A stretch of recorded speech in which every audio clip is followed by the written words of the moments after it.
then progressed to Saw the light. to cruising further afield, and has done sailing and sailing climbing expeditions to South Georgia, the Antarctic Peninsula, Arctic Norway, Spitsbergen, and ATN, I want to ask you about that, northern Greenland and Alaska.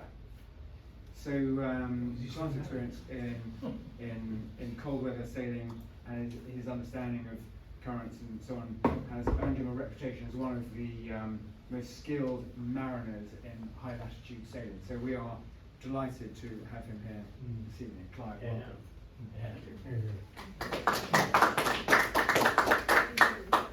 Thank you very much for those kind words. And despite the introduction, when it came to deciding what I was going to talk to you tonight, the thing I was going to hide behind was the fact that I'm not a big name in Arctic sailing or anything else, and I don't have to make a pitch to sponsors or to magazine publishers or to book publishers with tales of daring do. And that gives me the freedom perhaps to put a slightly different slant on high latitude sailing than you may have come across before, namely one that emphasises a little more maybe some of the kinder aspects of sailing, and some of the more make it sound perhaps a little more accessible than it might seem to the average sailor at first sight. So really, if there's a theme to the talk tonight, it's the one that underlies it all is trying to bust a few myths about high latitude sailing.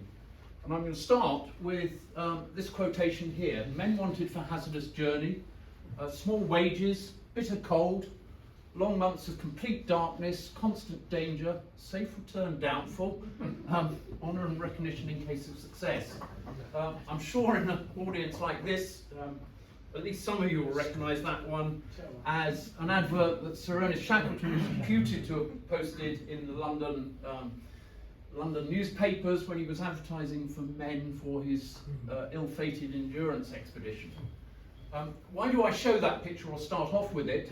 Not because it bears any particular resemblance to modern day high latitude sailing, but it does, in my experience, bear a very close resemblance to what most people, or the average cruising sailor's perception is of high latitude sailing, which goes something along the lines of, why the hell would you go there? Far too cold and rough. And let's try and bust one or two of the myths that sort of underpin that view. The first is that you need some big boat before you can even start thinking about this, and you know, this is a typical what most people would say you need. This particular picture here taken down in Antarctica is pelagic. Very nice if you've got it, but do you have to have it? Well, one of the earliest and perhaps the most epic high latitude voyage of all time was done in this wooden boat here. Again, I'm sure many of you, if not all of you, will recognise it as the Sir James Caird, in which Shackleton escaped from Elephant Island to South Georgia before trekking across the island in this open converted lifeboat, and lived to tell the tale. Fast track 50 years later, and probably the father of high latitude sailing, or at least the father of high latitude sailing for pleasure, Tillman did all his stuff in a series of Bristol pilot cutters like this one here. And if we fast forward another 20 years, another first, the first pilot books to be written for high latitudes were written by Willie Kerr, an RCC member. He wrote the Guide to Greenland, which was, I think, under the auspices of the Royal Cruising Club Pilotage Foundation, published by IMRE. All his research for that was done in many seasons cruising this absolutely standard Contessa 32 up in Greenland. If we move into this century, again, some of you may recognise this boat. This is Bob Shepton's, again, standard production fiberglass westerly. He won the Yachtsman of the Year prize for being the first person to do a return double crossing of the Northwest Passage, east to west and west to east in that. And in the face of such illustrious company, I always hesitate to show this next slide. This is the boat I did my first high latitude voyage in. Unfortunately, I'm not talking about the rather nice swans laying in the background there. The altogether rather more diminutive Cornish shrimper in the foreground, which is a newly retired naval officer, was about all I could afford at the time, and sailed that boat from Plymouth up to the very far north of Norway, 72 degrees north, and then spent 3 months cruising in Arctic Norway in it. So, first myth, you don't necessarily need a big steel boat to do it. As long as you've got a reasonably seaworthy plastic boat, you can go and do some good voyages. Second myth,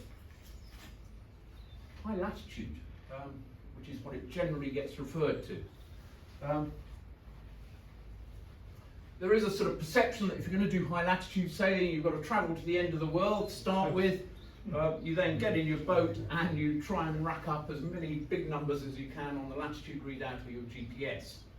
But actually, is it really like that? This picture here is probably the archetypal, or fairly typical, what most people would associate with high latitude sailing. It's taken in Twillingate, which is located on the north coast of Newfoundland. Brands itself to tourists anyway as the iceberg capital of the world. What becomes a bit more interesting is if we zoom this chart out, actually Twillingate is just about on the same latitude as Alderney. Just to make the point, this is another picture here, the Cornish shrimper you saw a moment ago. You're probably thinking, what's this picture doing in a talk on high latitude? That looks far more like Greece or somewhere in the Mediterranean. This particular picture was taken almost on the northernmost point in Norway. Up at, we were well north of 72 north at that stage there. And again, just zooming it out to put those two pictures in perspective, those pictures of the iceberg were some 2,265 kilometres south of the picture of that rather lovely anchorage in the north of Norway. And this anomaly is not only restricted to the northern hemisphere, go down to the southern hemisphere. This is the Lemaire Channel in Antarctica. That lies at about 63 degrees south, 63 degrees north in Norway, and you've got verdant green conditions like this. So really, it's actually got nothing to do with latitude numbers, but everything to do with ocean currents. And the thing that dominates at least northern hemisphere high latitude sailing is the Gulf Stream, which starts in the Caribbean, flows up the east coast of America, and then splits into two arms, one that goes up past the English coast, up the northern Norwegian coast and stretches up as far as Spitsbergen, and another smaller, weaker arm that goes up the west coast of Greenland.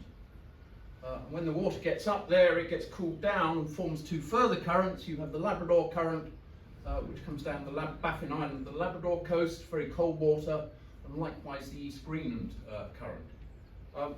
What's the significance of this? Well, if you start looking at ice distributions, and this is a picture taken looking down on the North Pole showing ice coverage, the purple bits there are solid sheet ice, the white bit in the middle is the Greenland ice cap in Greenland. If you look at West Greenland coast and the Svalbard coast there, because of the Gulf Stream, they are largely free of ice for actually most of the year, and from a cruising point of view, relatively accessible for most of the year. However, if you start looking at the East Greenland coast and Nunavut, or more commonly known as the Labrador coast, which is subject to those cold currents, they can be completely ice-bound and covered in ice right the way, in some summers, all the way through the year, and are virtually inaccessible. So that was the second myth. It's got nothing to do with latitude, it's all about currents. Next one, people say, well, why do you want to go up there? It's going to be terribly rough. And I think these next three pictures sort of summarise what most people think high latitude sailing is all about. You'll spend all your time with your decks awash, crew on the leeward rail, being seasick, and if you do have to venture up to do a sail change, you're going to get a very, very cold shower. That's the perception. What's the reality? These next three pictures were all taken down in Antarctica.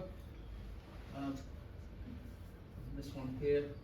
And if the phrase "as calm as a mill pond" was ever invented for anything, it was applies to those conditions there. Explanation behind this lies in this little diagram here, which for anyone I'm sure who's done an RYA shore-based course at some time would have seen this, the pressure distribution in the world. Those first three pictures were all taken on a passage from the Falklands to South Georgia as we were going through the subpolar low, or roaring 40s and screaming 50s as it's more properly known. And yes, it is seriously rift there. But the last series of three, by that stage we had got above 66 degrees or below 66 degrees south. And once you get under the influence of the polar high, there's very little wind, beautiful clear days. And the other thing that tends to calm the sea state down a lot is there is a lot of this white stuff floating around on the sea. You've all heard the phrase oil on troubled water. If a thin film of oil can calm seas down, then those ice sheets do an awful lot better job of it. So that's another myth gone down the tree. You're not going to spend all your time being seasick. Next one is I'm going to get terribly cold up there, and I'm going to spend all my time dressed up like a Michelin man, sheltering from it. Again, I'll offer you a counter picture to that one. This is the one that you may have seen in the foyer. This is what happens when you get to 80 North. Your crew mutinies and abandons the skipper on an ice floe. Contrary to what you may think, that person didn't die of exposure and cold. He's standing in front of you now talking to you. In fact, if I recall correctly, when they finally did deign to pick me up after this impromptu photo shoot, I wasn't even deemed cold enough to have a hot toddy. Again, the reason behind it lies in the polar high. Virtually no wind up there, so there's no wind chill. The air is exceedingly dry.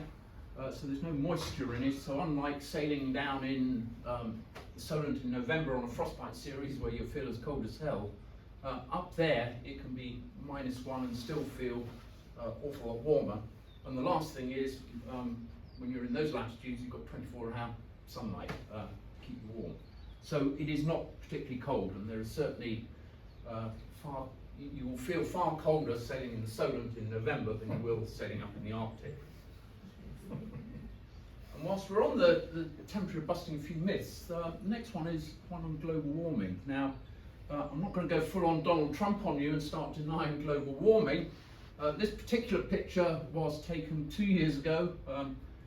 Where it was taken is pretty self-explanatory from the picture on the left-hand side.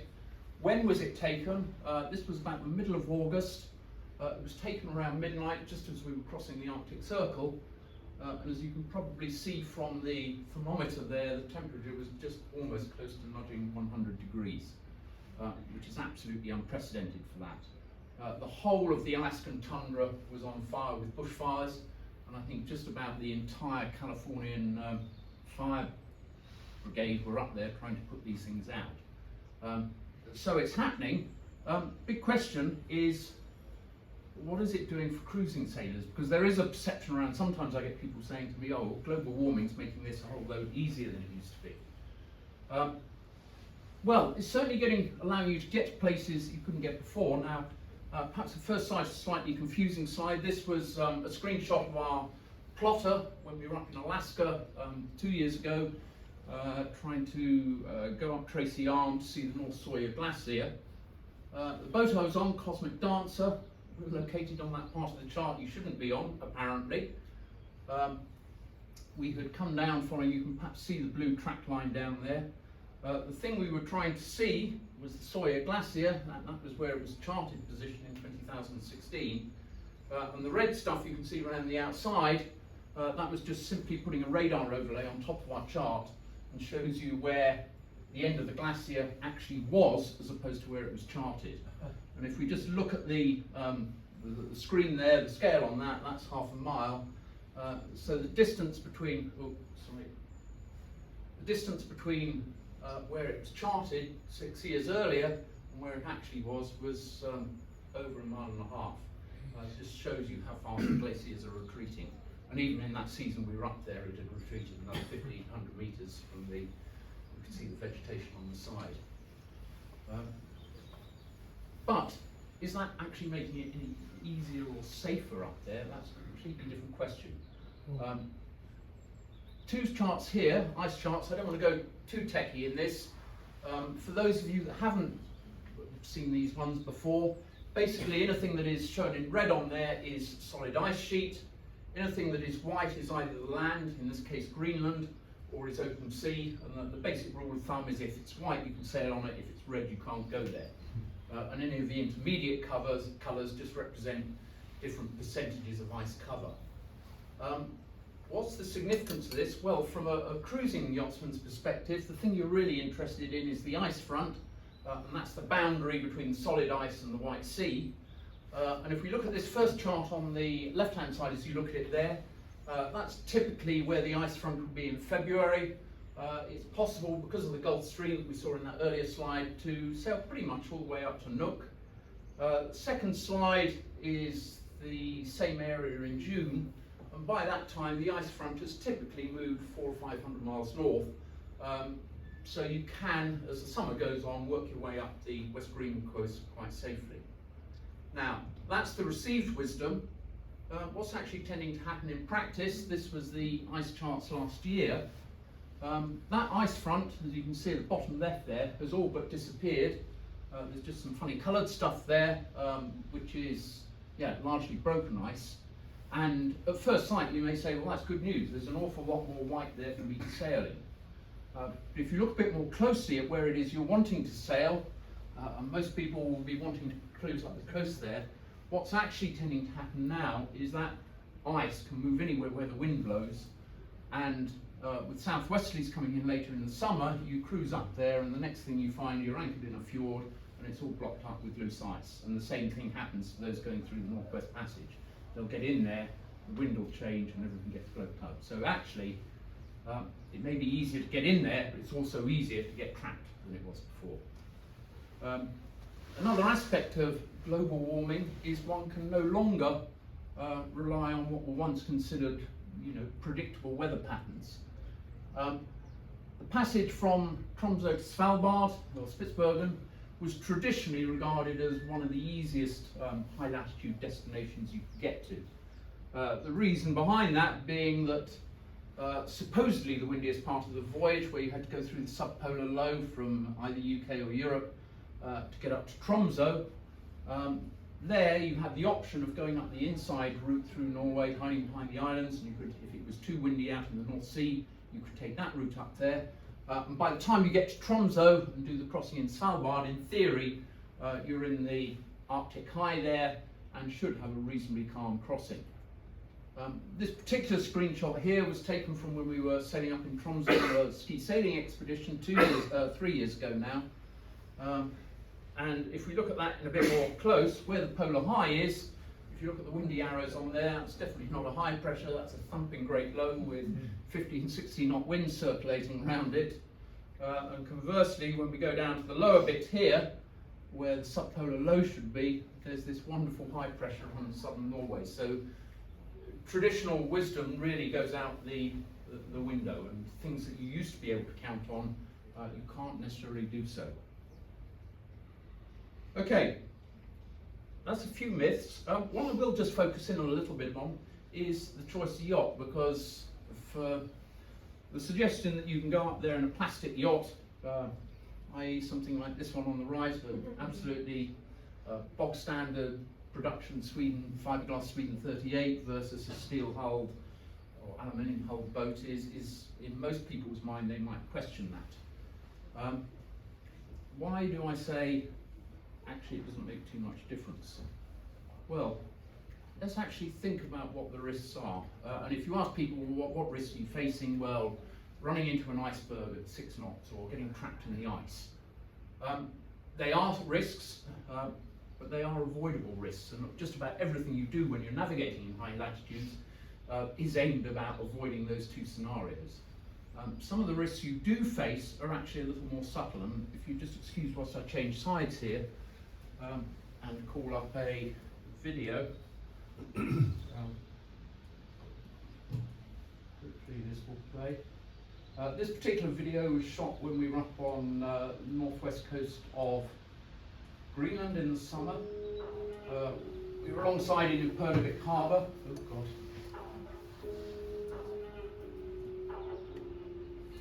The tide had turned and we were starting to get ice floating into the harbour. And here you can see it's trying to deploy the boat hook to get rid of this before it came in to it. That clearly didn't work.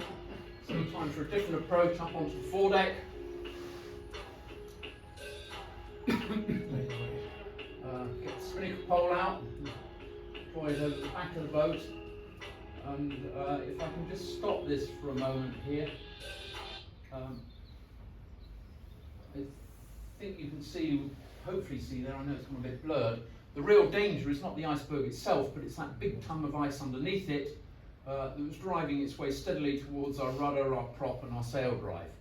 Now, I put it to you, actually whether we were in a plastic boat or a steel hulled boat really didn't make any difference in that scenario. If that had hit the rudder and been driving in on it, it would have at the very least trashed the bearings and possibly in worst case scenario sunk us. So the advantages of metal over fiberglass aren't perhaps quite as significant as they might seem at first sight. And how did we actually solve the problem in the end? Let me go back and just show you the very final few sections of that. Needed a bit of thinking out of the box. We launched the dinghy, got a 10 horsepower motor and just towed it out of the way.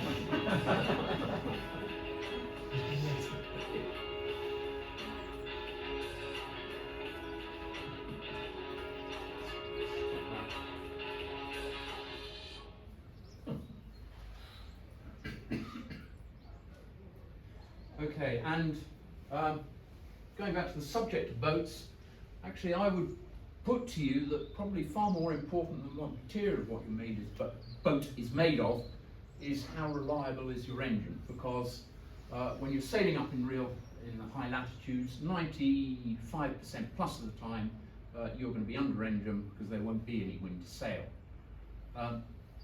We were mindful of that before we set out to Spitsbergen, and we decided it was time to junk our old 25-year-old engine and sailbox. We put a brand new engine, brand new sail drive in it. The picture on the right was taken 4 months later when we were at the very far northeast corner of Spitsbergen. There's actually quite a lot going on in that picture. We'd been at anchor overnight, the wind had changed, the ice was blowing into the anchorage, we needed to get out into a hurry. There was a polar bear on the beach, everyone was busy looking at that as we weighed anchor. No one was looking at the echo sounder, so we'd managed to put ourselves up to a rock and go aground. The good thing about running around in those latitudes is just about every rock has been polished by so many glaciers going over the top of it. They're all polished, smooth, very smooth dome. So it's a very gentle, sedate process. We didn't even realise we'd run aground. We had to do the traditional racing trick of getting the crew out onto the boom to tip us off. Polar bear was looking very lovingly at this bait that was dangling in front of his eyes. And then, when we finally tried to engage the engine to pull us off, you can see me perhaps leaning over to my right there to push the throttle. The engine revved, but the gearbox wouldn't engage, and we had completely broken our gearbox. Or the gearbox wouldn't work. Same thing had happened, I think 3 years earlier when we were down in the Antarctic peninsula, this time at the most southern point of the cruise, in Pelagic. Gearbox packed up. The solution in both cases, we had to get parts flown out, shipped out. In the Pelagic case, Skip Novak's other yacht, Pelagic 2, sailed out with the parts. In the case of Svalbard, we had them flown out. Where the difference came was in Pelagic, it was a relatively low-tech engine. We were able to fix it in situ and get out. In the case of Cosmic Dancer up in Greenland, we sailed 500 miles back to Longyearbyen where there was supposedly a Volvo agent. They sort of looked at it and said, well, we can't do that without getting the boat out of the water, and that was nearest place we could do that was another 1,000 miles further south in northern Norway. So the answer is reliable's good, low tech is good. The other thing that's you need to bear in mind in that is you do need a plan B, because you can't just wait there for parts to turn up or fix it. If the ice starts blowing into an anchorage, you need to be able to get out pretty damn quickly. The first two slides come from Pelagic. In that case, we started off by deploying the dinghy and just using it as effectively as a side harness tug to get us along. And when that didn't work because ice was starting to wedge between the dinghy and the the steel hull, and it was cutting into the. We took the outboard ladder off. We lashed a piece of a plank of wood across the bathing ladder and mounted it as a traditional outboard motor.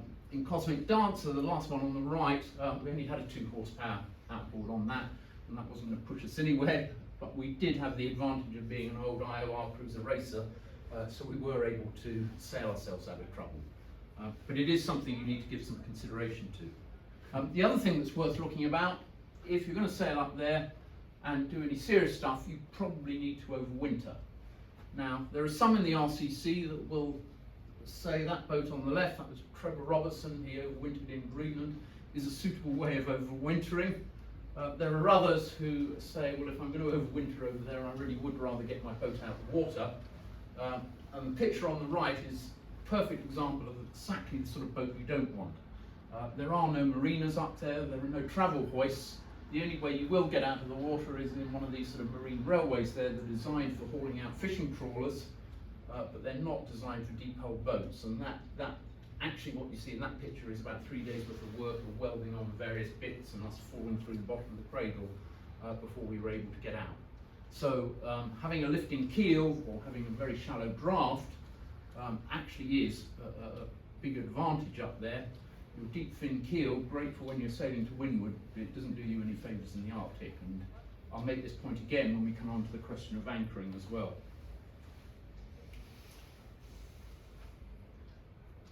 Okay, we've got a yacht, whatever it is, planning for a high latitude sailing trip. What do you need?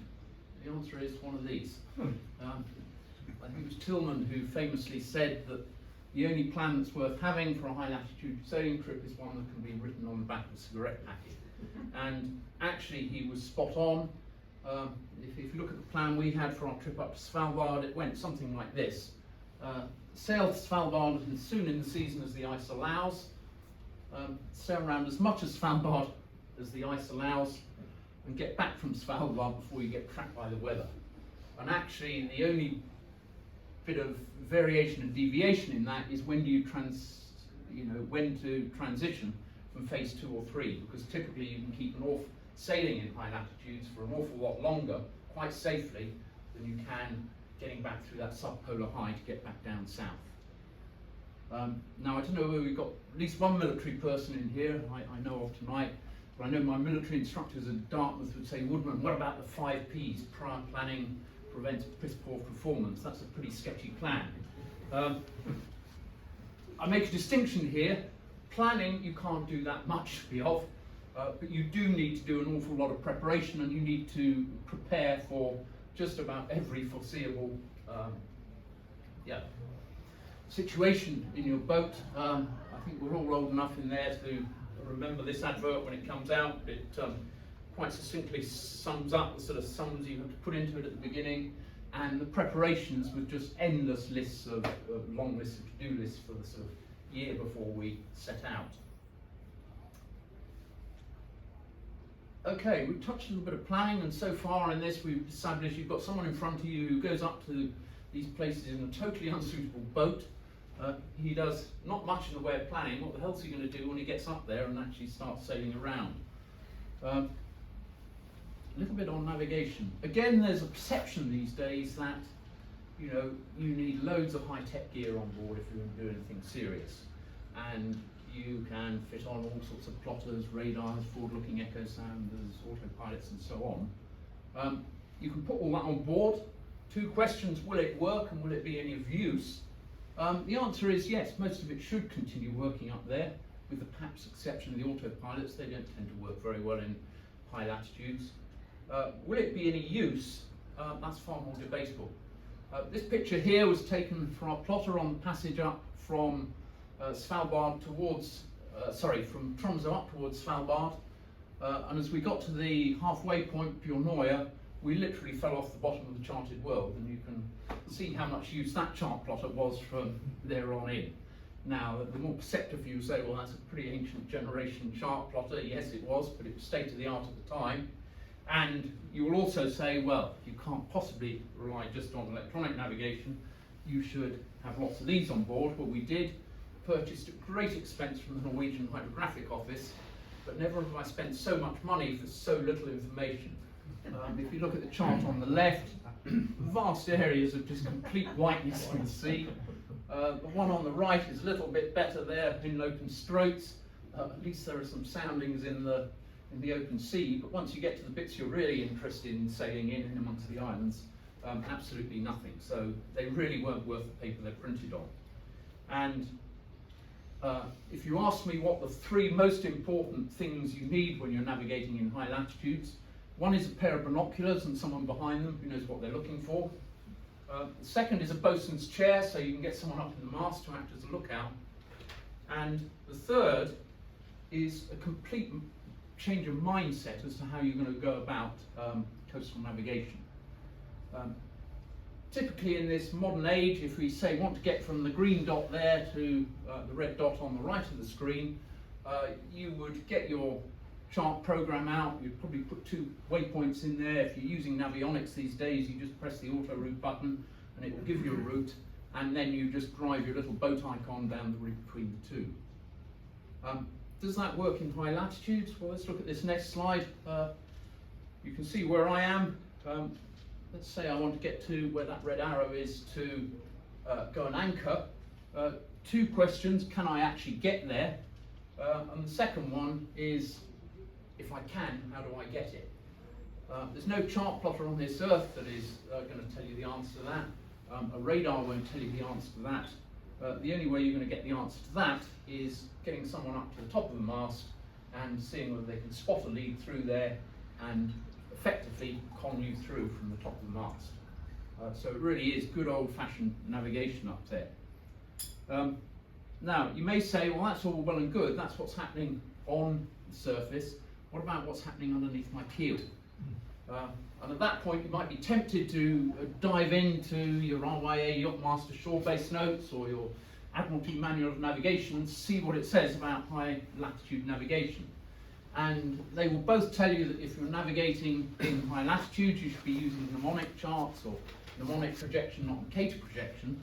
What they're singularly silent on, though, is the slightly more vexed question of what do you do when those charts don't actually contain any information on them. And at that point, rather than diving into navigation books, actually you're perhaps better off getting out your old GCSE or O-level geography notes and brushing up on a bit of glaciology and understanding how moraines work, because just about everything that is going to be underneath your keel when you're sailing in these latitudes will have been put there by a glacier of some sort, and understanding where it puts this stuff is actually pretty critical to how you navigate. So let's have a look at this in practice. This is a typical fjord up in Spitsbergen. On the far top right hand corner we've got the glacier face. But there are a number of features you can see there. The terminal moraine, which is where the glacier retreats and leaves behind such a rock, has left a reef there. It's not quite continuous across the mouth of the fjord because the streams that come off the meltwater glacier break through the sort of dam and give you a gap in the middle. But not only is there a terminal moraine there, as it progressively retreats, you get a series of what are known as recessional moraines, each of which leave a reef for you to hit in your boat. Now, you may say at this stage, well, that's all well and good, there are no buoys up there because they wouldn't last 10 seconds in the ice, but at least these days I've got GPS, that will be good enough to keep me clear of these debris here. Or will it? This next slide also taken up in Greenland, in Disco Bay. The blue line on there shows the track we actually took getting into this particular anchorage using Mark 1 eyeball and good old-fashioned binoculars and a bit of sort of manual fixing. The red track there is where the GPS reckoned we'd gone. What the problem was, I don't honestly know. Was it a problem with the datums on the chart, or was it the GPS that was misfunctioning? I really don't know, but actually it really doesn't matter. The message from that is in those sort of grounds you really can't rely solely on your GPS, you've got to do something else. So what can you do? Well, let's go back to this fjord again and see what you might actually see with your naked eye. This is a satellite picture here of the same fjord. There is the glacier face there, which you will see in front of you. but if you can see on the left and right of the fjord there, I don't know whether you can see the sort of ends of two big gravel banks. Those are actually what are left of two recessional moraines. One end of it is here, the other end is there. You will see those with your naked eye and your binoculars, and you can from that surmise that if you draw an imaginary line between it, that is where the reefs will stand out. And actually, in that case, a pair of binoculars and Mark 1 eyeball are probably more reliable than your GPS. Get a bit further north, and this is what your charts are looking like. This is a long fjord here. We're seeing about 10 miles worth of fjord. And there's really only two features you can see in here. There's a glacier face there, one there, and you've got one solitary sounding in 10 miles worth of fjord. How do you navigate safely up that? Again, it's a case of Mark 1 eyeball. If we look at the satellite picture, a couple of things there. We see an island in the middle there, and three ends of what were recessional moraines there. And again, we can surmise, although we can't see anything above the water, but when you're navigating through that gap between the two, that's where you start very seriously looking at your echo sounder, because there could be snurglies under there. And just to extend that a little bit further, actually what we've got here is two fjord systems joining, or one from there, the second one on the left-hand side. Several thousand years ago, those wouldn't have been fjords, they would have been glaciers. And wherever two glaciers meet, you get a medial moraine in between them. And when that melts, where you've got the yellow line there, again, there's a moderate chance of having some sort of reef down in that area there, even if it isn't charted. It's not an exact science, but when you're navigating on charts like that, it's the best you've got. Okay, I've said a lot about what doesn't work up there. What does work, one or two unconventional things. Often you will find topographic maps have more detail than marine charts. Again, this is exactly the same fjord as we were looking on the navionics charts. And if we zoom into one particular island in the middle there, if I zoom in on the marine chart, you can see the island and it's just got one rock there. If I go into the same area on the topographic map, you'll see that it's got both the main island and the small island, but it also shows three offline rocks there, which can actually be quite useful. Google Earth or satellite imagery is also another very useful tool, same fjord. And again, if we zoom in on this island here, you can see here lots of ice activity. If you see ice activity in the middle of a fjord like that, and in a concentrated area, that's usually because the bergs have gone aground, and usually quite often an indication of shallow ground to be avoided. So those bergs there are the ones that are grounded on the rocks we saw in the ground map. The other thing you can pick out from this, if you look up here on the top right hand corner, there's some more grounded ice. We've got a glacier coming in from the top right, and you can perhaps see the shallow area that's protruding out, the slightly yellow area there. Again, if you look at on the chart there, that's the area, absolutely no indication of shallow ground there whatsoever. And that can be quite important, not only for not running aground, but actually in that whole fjord, that is about the only place you'll be able to anchor where it will be shallow enough to do so. So identifying anchorages up there is often about finding or looking for where the glaciers come in and finding out whether there'll be some sort of alluvial fan where the glacier is accreted, and that's where your satellite images, if you can get them, may help you. Another thing that could be quite useful, we all use navionics charts. Don't know whether any of you, or how many of you though, are familiar with clicking on that bottom, on the bottom left-hand side of it, where you have the choice of displaying something called sonar charts. That is not official hydrographic information. That is information that has been crowdsourced from people's echo sounders when they've been sailing around that area, and transmitted back to navionics whether they realise it's happening or not. And navionics compose a sonar layer of that, And that island that we've been focusing on, that's what the crowdsourced layer gets. A lot of people would turn their nose up at it and say this is not this is not real hydrographic information. But again, when you've got no information, some information is better than nothing, and that actually happens to be the best of the lot. Okay, another navigational aid up there, AIS, and again, people probably look at me a bit strangely and say, well, that's all about collision avoidance. What's it got to do with navigation? An example of where it could be used, we were in Disco Bay here. We wanted to get from Asiat up towards Ilulissat, that red line that you can see on the left-hand side of it. In that area, just up at the top by Ilulissat, you have Greenland's most prolific glacier. Discharges tons and tons of icebergs into it. And although this area here, on the satellite view, looks like it's lovely blue sea, when you look at it in the real world, that's what it's like. And we got people up the mast, but there was no way we could find a way through that to go and pick up our crew member who was flying into Ilulissat. What we were able to do, though, we did have AIS on board, and we were able to see that local fishing boats were moving, and we would plot little waypoints on the chart, and you could mark their track and actually identify where the leads through the ice were.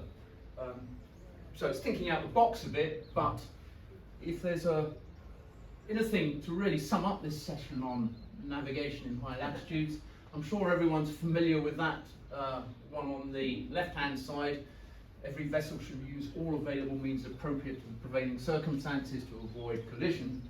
When it comes to navigation, I would just say all available means full stop, even if some of them aren't in your conventional navigation books. If it works, use it, because the conventional ones are not particularly good up there.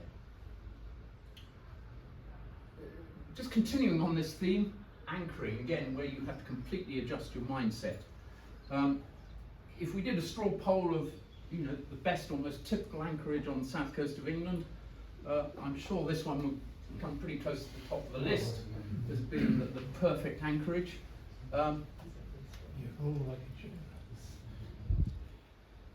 What would it look like if it was down in Antarctica? The answer is something like this.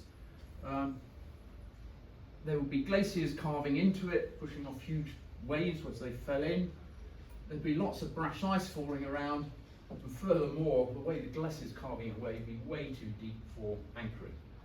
So basically, if you're in these sort of places, lovely bays like that are actually no use whatsoever for anchoring. And some of the best anchorages you will actually find often out in what appears to be, at first sight, open sea. Just give you an example, one here. On the far left-hand side, you can see a receding glacier. At the end there, you can see the terminal moraine.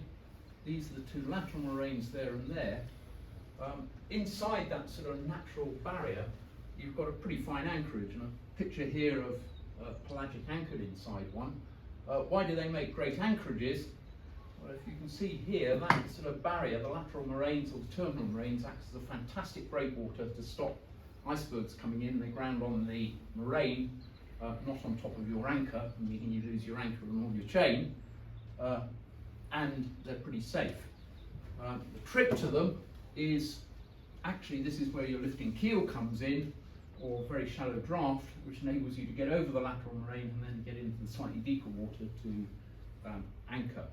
And in fact, even using the term anchoring is a bit of a misnomer, because if at all possible, you want to avoid using your anchor. If you look at what's happening here, we've got 4 lines anchored to points on shore. The reason you want to avoid anchoring is the biggest risk you face when you're out there is a piece of ice floating in over the night, grounding on there, and especially if it's spring tides, that's it, you're stuck there for the next 2 weeks or the next 200 years whilst it melts, or you cut your anchor off and you're without it. And one of the most useful tools actually is an ice axe. You put a team ashore, you can see me in the top left there with my ice axe cutting an ice bollard, where you can slip a line round and use that for one of your stays. Okay, we are getting close to the end, getting close to drink time. Just because we happen to be sailing in a part of the world where there is no sundown. We've got 24-hour daylight. It doesn't mean we have to forego sundowners, and we just have to do it slightly differently. This was a routine we got used to adopting, typically in the evening. 3 steps to cocktail heaven. The first is you try and identify a nice, safe, grounded iceberg that's not going to roll over on top of you. You approach it slowly. You get your long-suffering crew, go down the galley, get a colander or something, some sharp implement from the toolbox. You chip off a bit of ice, and you are then able to retreat to a safe distance and have a nice gin and tonic with 4,000-year-old ice in it, without expending an amp of valuable battery energy. And then when we've finished our gin and tonic, it's time to have supper. And again, any ideas you might have of when you're on one of these Arctic expeditions, you've got to exist on Tillman-like gruel. Not quite true. This picture was taken on pelagic. Go into the forepeak, and you will find we had 4 or 5 lamb carcasses hanging up there. When you're sailing in the freezer, you don't have to worry about refrigeration. They lasted for a 3-month trip. You can take them back onto the quarterdeck, do a bit of impromptu butchery, and you've got yourself a lovely roast lamb dinner. And I've never ate so well as I did on a 3-month expedition down to Antarctica on pelagic. Okay, almost at the very end here. Last one, just a question of accessibility. If you draw up a list of who's who in high latitude sailing, there's just a few random names thrown in there, but the one thing you might come away with the impression is it's all done by white men of a certain age with a propensity for growing beards and wearing funny hats. And certainly that has been true in the past, but does it have to be? Well, I'll offer you this set of 3 pictures here. These ones were taken 2 years ago, up in the very far north of Norway. The group of people you see there are very similar age to the people in this room. They all happen to be RCC members. We had as many women as men on board. They were not part of the RCC chapter that believe in freezing their boat in winter. They were all perfectly normal sailors. We chartered this rather fine-looking schooner here, and we spent 10 days with some wonderful sailing up in the Lyngen Alps area of northern Norway. More importantly, we all had our own cabin with an ensuite heads, shower in there, hot and cold running water. We had a wonderful bar with a beautiful top shelf of whiskies on there, and it was about as far removed from the description that I showed you in the opening slide as it's possible to be. On that note, I will bring it to an end. I won't presume to have converted any of you to high latitude sailing, but I hope at the very least I may have dispelled 1 or 2 myths, and perhaps leave you the impression that not everyone that goes up there is completely crazy. Anyway, on that point, delighted to answer any questions. And if the first one is, what is this picture is all about? That was our standard going ashore rig in Svalbard, where there is a big risk of polar bears. The 2 of us, one went ashore with a big Mauser over our shoulder, the other went across with a flare gun, and that was the first line in defence, and the Mauser was the second one. Anyway, on that one, I will finish, but delighted to answer any questions if there are any.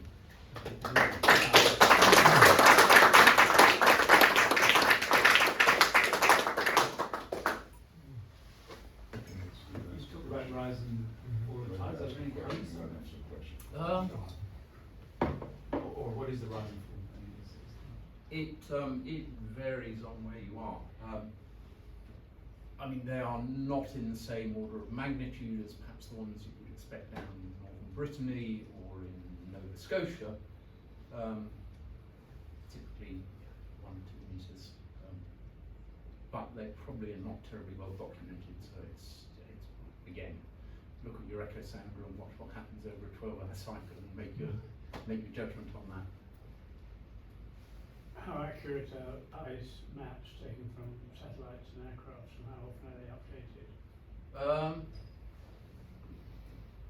The bigger question really is how much bandwidth have you got to download those. Assuming you've got Starlink. assuming you've got Starlink, then I think they're done sort of, every 24, 48 hours now. Greenland ones, yeah. And they are moderately accurate, but really they are only for big picture planning. The thing that you're really worried about when you're sailing these sort of latitudes is not what appears on the ice charts, because if it appears on the ice chart, it will be big enough that you can see it on your radar and you can avoid it at night. What you're really worried about are smaller growlers, as they call them, the bits that are broken off them that won't get picked up on radar. They're well behind it, but if you hit one of those at 6 knots at night, then you are in trouble. The big plus you've got on that is if you're sailing in the height of summer, then actually you don't have any night. So as long as you've got a good watch out, you can pick up most of those growlers with the naked eye. That doesn't discount the option fog. If you've got fog, up to you what you do about it, but I know when we were coming back in from Greenland late in the season, when we were getting night, and we had absolutely thick fog every night, we literally heaved to every night for a 7-day passage in the hours of darkness to avoid the risk of running into some of those. So that comes into that category of, there are risks that are avoidable, and that is one thing. The other thing you need to be wary of if you're navigating in those sort of waters and you've got big icebergs around is always pass to windward of them. And the reason for that being very often off a floating iceberg, there will be a trail of bergy bits stretching anything up to 2-3 miles downwind where bits are broken off and stream away from it. So particularly if you find yourself sailing at night, always go to windward of a one knot, or give it a berth that's 2 to 3 miles downwind. You mentioned a lot of motoring. How easy is it to get fuel up there? That was one of the easier aspects, certainly in Greenland, one of the easier aspects.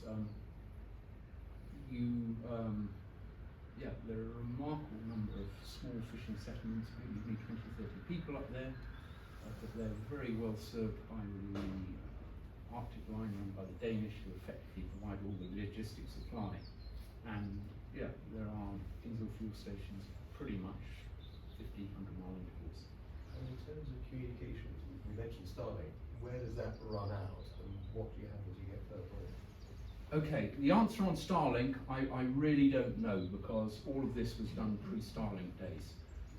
It's certainly, or the received wisdom is that if you're using Inmarsat, that will not cover high latitudes.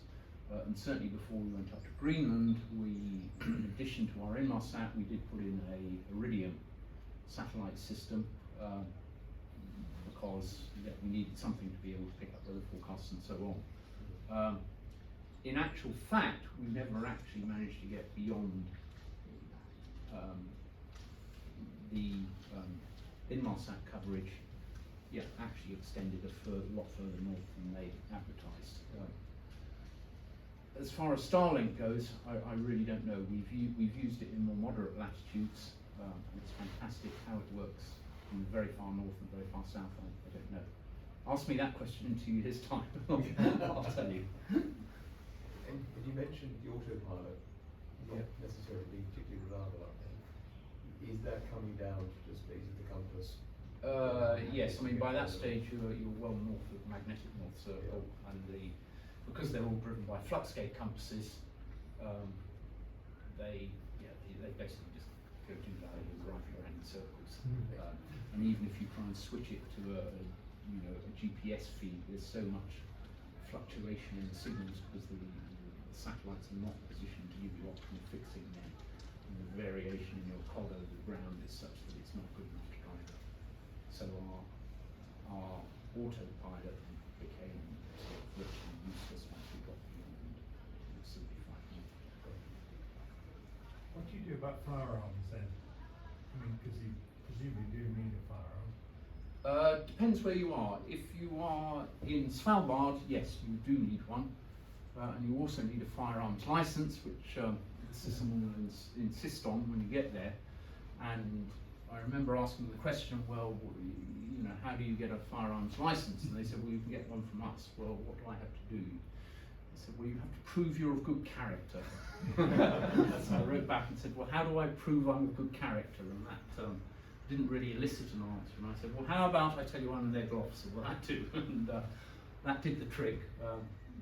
And yes, you're able to, before you go anywhere in Svalbard or go ashore anywhere in Svalbard, you have to log into the Sysselman, who's the local police governor up there. You get all your permits and you can go and hire yourself a gun from one of the local outfitters. In fact, most of the guns they hire up there are old World War II ones that are left from the German occupation there. And they've still got the old crowned eagle embossed on the side of them. So I slept with one of those beside me for 2 months up there. Or at Greenland. Greenland, if you're on the west coast, you really don't need one. The bears on the west coast are far enough north that, yeah, people don't do them. If you head for the east coast and want to go ashore, then you do need something, and that's an altogether more difficult proposition, because where do you get your gun from? Basically, you need to bring it with you. What do you do? Only asking because we have some friends who bought one for use in the Caribbean. When they approached the UK, they didn't think they would chuck it overboard. I know more than one person who's thrown guns overboard. They've, you know, finished with it in Greenland, and just all too difficult to get it into anywhere else. And will the bears swim out to a yacht? Again, good question. I mean, I'm not aware of any polar bear attacking people on a yacht. But having said that, you know, they are getting more and more hungry these days. They're being destroyed. After we come back from Greenland, when we were in northern Newfoundland, they were busy darting a polar bear that had effectively become a trash can bear and was raiding all the dustbins in just slightly north of Twingate, and they were having to dart it and fly it up by helicopter onto the north. So they're certainly doing it ashore. And they've certainly got the potential to do it. We didn't see a polar bear, but we were in Glacier Bay and watched a brown bear swim across the fjord, and followed it just out of interest. And we thought it would make for a beach on the other side, but none of that. It swam over to this very high, I say very high cliff. It was a cliff that was at least 3 or 4 times the height of the bear at full stretch. And a vertical cliff coming out of the water, and he just went straight up that, got to the top of it, and went on, what on earth is he doing there? And there was a big boulder about the size of a small mini, and with just one swat of his paw, he just rolled this boulder off, and underneath it was getting to the mussels and all the shellfish that were under there. So, yeah, they're certainly capable of it. Whether they do it, Our boat's got a big flat sort of deck at seawater level at the back. yeah. I mean, it is relative. It's not like being on land. I think you would be very unlucky to something. As was appreciated, obviously. Have you tried using drones to aid your navigation through iceberg and bergy bits? Yes and no. I mean, some of this stuff was done before the advent of drones. Exactly, yeah. And there was a period when I thought, you know, drones would be the absolute answer to getting into some of these anchorages. And we did take a drone up when we were going up the Inside Passage a few years ago. And it soon became apparent that it was wonderful for getting photographs, but it wasn't a non-delaying evolution. You know, the logistics of launching these and recovering them, and you really needed a separate pilot to do it. It was fine for a photo shoot, but as a practical navigation tool, actually, not really, I don't think. The batteries don't work well in that situation. Yes, I mean, yes, they were a nightmare to keep charged on board. They were a particular nightmare to launch and recover. And yeah, generally speaking, you would get into an anchorage an awful lot quicker than a drone will tell you. Excuse my personal question, but with all the miles you have covered in your career and then up north, and that lovely looking lady there, are you still married? Yes, she is still staying with me 20 years on. Wonderful. But she is a very special lady. Yeah. She looks it. Thank you. Yes, we met on an ice cap in Norway 30 years ago. That sort of set the seed. Yeah. Congratulations. Does Iceland offer any convenient sort of stops and worth a diversion on the way over sort of to any further than up to Greenland? Anything worth seeing or not? People do cruise there. I've never personally cruised them. I've been to Iceland and done a little land travel. Yeah. You want to speak about that? Yeah. No, Some people like it. Others say it's a long way to go to. But if you're taking the northern sort of Viking route over, then it is pretty essential to stop there. But again, that. And when you go north about or south about? Sorry. When you go north or south about? Traditionally southbound, but again, the very existence of that Viking route is a viable way to get there. Is coming into question with changing weather patterns. The idea was that you got north of these Atlantic lows coming in, and that was how the Vikings used to, get across there, and they used to come in on the supposedly easterly winds that existed up in those latitudes. Well, they may be there from time to time, but they're nowhere near as consistent as it used to be. And I've known lots of people who set out to do the Viking route, and in the end, decided to give Iceland a miss because it was too difficult and just get the hell across the Atlantic. So, it isn't. It's like that going up to Svalbard. The traditional wisdom goes out of the window, I think, and you have to be prepared to A, have a long time to do it, and B, when you do get the weather windows, you've got to really go for it, and even if it's only half a window, go for it, because you probably won't get another chance that season. How effective was the weather forecasting? At sea, wonderfully accurate. Once you get inland, virtually useless. When I say once you get inland, once you get into the coast of Greenland or Svalbard or Antarctica, all the weather you get there and fjord systems is all determined by climatic winds coming down to the ice. And you can go from 0 to 60 knots of wind in the space of 5 minutes. Once the wind just has to flick a little bit, start funneling down your own valley, get diverted over the glacier, get cooled down, accelerate down that glacier, and you get completely hammered. So another very good reason not to go anchoring in up along fjord systems and stay as far out at sea as you can. If you can find an anchorage out in the islands, you're going to be a darn sight safer out there than you are at the head of some fjord where the chances are you will get hammered by a Atlantic at some point.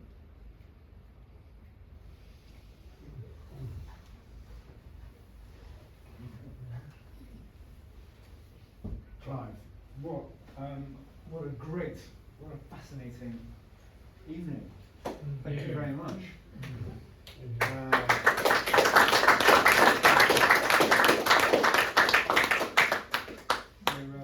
No, thank you. And join us for supper. Thank you very much. And thank you all for coming. Oh, I'd like to add that Clive has done our what do we call it, tracker. So if any of you have yachts that you want included on the website, he's just produced the tracker for us. So there are 72 yachts on it, I think. Is that right, Clive? I didn't count. Correct. So we'd like to get more, obviously. So what do you need, an MMSI?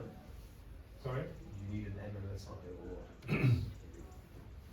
And you will be able to do it yourself, but at the moment you have to tell us to do it because we've got a problem with the journalist people there who give us the link.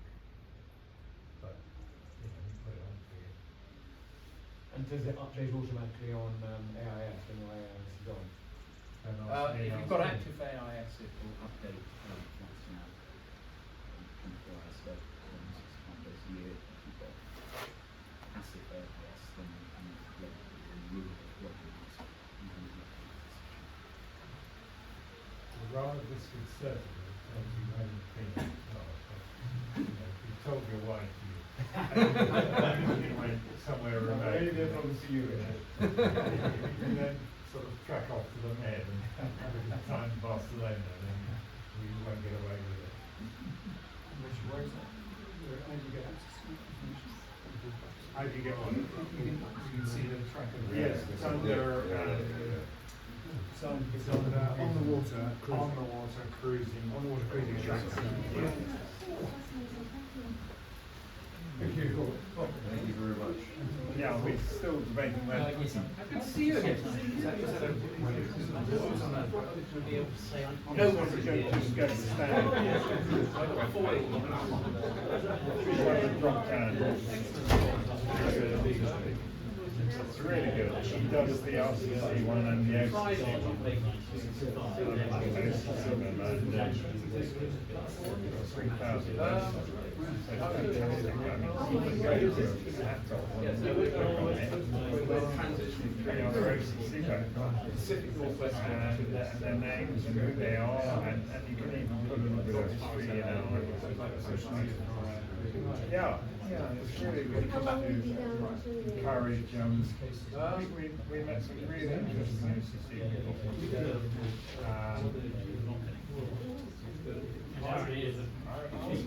Would you like to eat some chat? Yes,